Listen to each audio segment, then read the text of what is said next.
Hey everyone! Today, we'll take a look at the 3 hypersonic missiles in modern warships. The hypersonic missiles are currently being used a lot in Tier 3 battles due to having the highest rate in being able to pass through enemy air defenses. Now that there's 3 hypersonic missiles in the game, there are a lot of people asking which missile is the best and which one is the worst. That's why I decided to make this video to show the capabilities of each missile so that people will be able to know which missile is the best, and along the way, I will also give a few tips which can be helpful in using those missiles.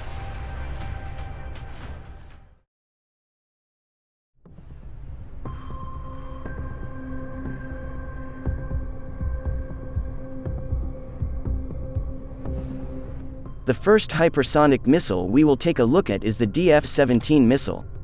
The DF-17 has a number of damage that isn't very impressive, and of all hypersonic missiles that's currently in the game, the DF-17 has the lowest damage among all of them. The DF-17 only has a maximum damage that is over 18,000, while Swarmer has a maximum damage that is over 15,000. Although the DF-17 has a higher value, it is still not that great as it is not far enough from the max damage of Swarmer.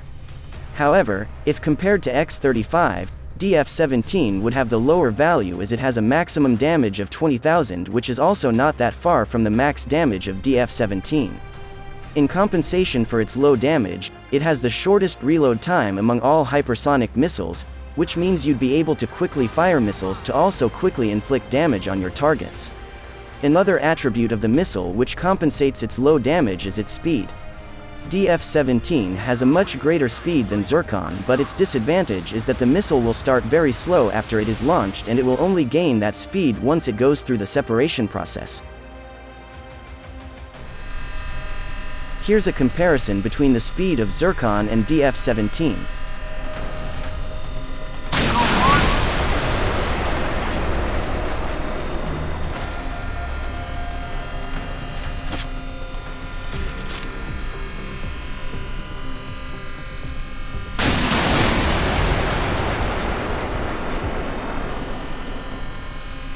As you can see, Zircon remains the fastest missile despite DF-17 having a superior speed than Zircon.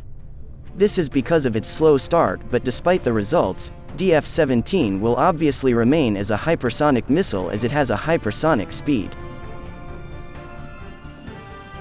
In actual combat, I only recommend this missile for mid and long-ranged battle, though it has a better reload time that will work well in close-range combat, but due to the slow speed in the start, it is likely to be intercepted before it reaches the separation process. It's really important to get that speed because it gives us a higher chance of hitting the target with the missile. So it would be dangerous if you keep anyone using this missile in their range, but it is also quite difficult for anyone using it because the amount of damage it caused is not enough. The HP they took from their target using the missile can be easily recovered using repair kits. They will also need to use their other weapons to inflict more damage to their targets. The ship that would work well with this missile are all of the Tier 3 ships, excluding of course those ships with no missile launcher. It works well on any Tier 3 ship because it is easy to handle, there's only little disadvantage that would hinder your performance in the battle, and all of them are easy to counter. The next hypersonic missile we will take a look at is the X-51 Waverider.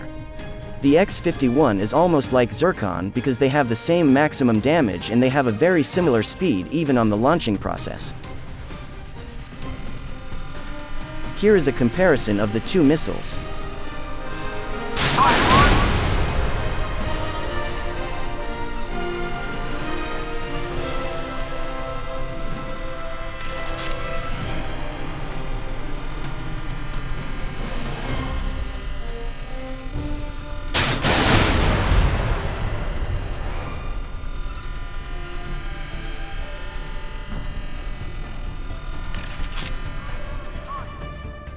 What makes this missile different from Zircon is that it's a laser-guided missile, which means you'll be able to control the direction of your missile and it'll not be affected by missile countermeasures.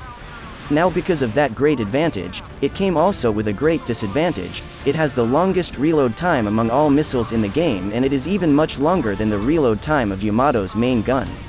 Another disadvantage of the missile is that it has a very low ammunition, which means that you must make sure that all your launched missiles will land on your target.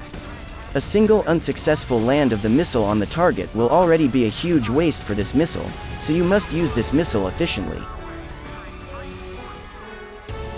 In actual battle, it would work at any distances, however you must make sure that you'll use your other weapons and make each shot of those weapons hit your target, otherwise you'll lose your HP or sink quickly without dealing a good amount of damage.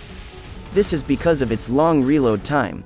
The time it takes to reload is really enough for anyone to quickly take a huge amount of your HP, especially if they're equipped with weapons that has a very short reload time.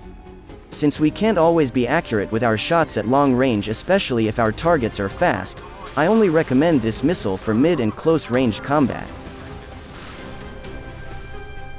The ship that will work well together with this missile are those ships with high HP and that has multiple missile launcher in a single slot. Those ships will work well together with this missile because those ships obviously have a great durability, and those ships make things much easier and effective for players to use the missile because they don't have to guide each missile that is in different slots. They only have to guide a salvo of missiles and they will be able to easily and effectively deliver damage to their targets. The last hypersonic missile we will take a look at is the Zircon. Zircon has all the great attributes that is not found in other hypersonic missiles. It inflicts a great amount of damage, it has a great speed even at the launching process, it has a decent reload time, and it has a good amount of ammunition. The only disadvantage of the missile is exclusively for heroes, which means you won't be able to get the missile unless if you have acquired the hero status, which is pretty hard to get especially with the current situation of the tournament in the game. Also, yes, Zircon does get affected by missile countermeasure, but I won't include it on its disadvantages as most missiles are affected by it and it is a part of the whole point of this game. And with all of the advantages that has been mentioned, it's pretty clear and it should be expected that Zircon works well with any ships on Tier 3.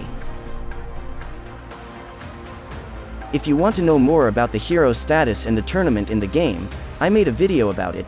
Just click the card that will appear on the top right corner of this video, or you can click the link in the description of this video.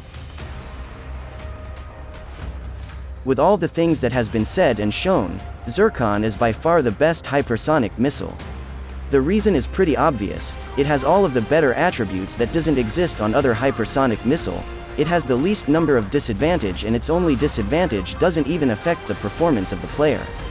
As for the other hypersonic missiles, X-51 will be on the second place and DF-17 on the third place.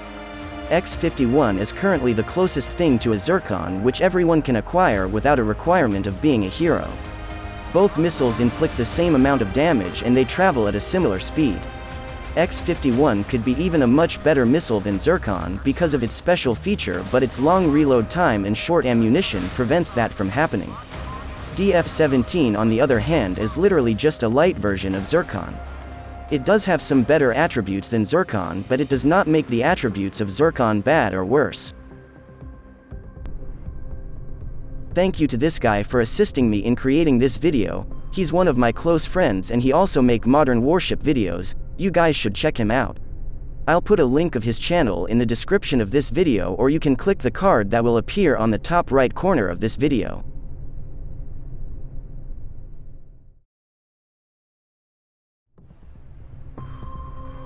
So that's all for today.